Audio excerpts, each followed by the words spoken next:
Welcome back, guys, to Ballroom Feed. Today we're going to talk about how to do rotation in hip action. So it's one isolated function of hips that we're going to try to train a little bit today, and so we get some deeper knowledge here so we can use it towards a figure eight. We're going to have an advanced hip action course coming out soon. We'll be able to do all these things kind of at the same time. So we talk about different ways we can move the hips. We have a previous video on how to swing the hips side to side. This is about how we rotate the hips around our spine. We want to have these tools to be able to use individually so that we can start to build and have more advanced hip action as we get better, right?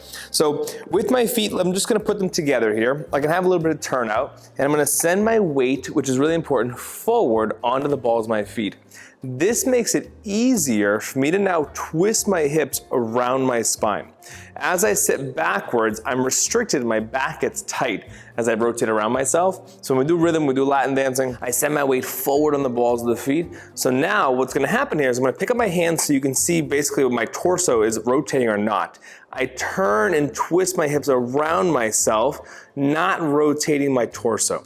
Everything under my arm gets to rotate. So it's not literally just my hip. I'm allowed to turn my entire midsection here as long as my shoulders themselves do not rotate, right? So I want everything to twist around my spine without me changing weight.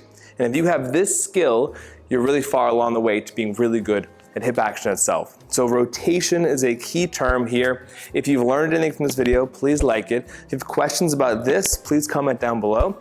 We have hundreds of videos up on ballroomfeed.com. You can check them out, and we'll see you next week.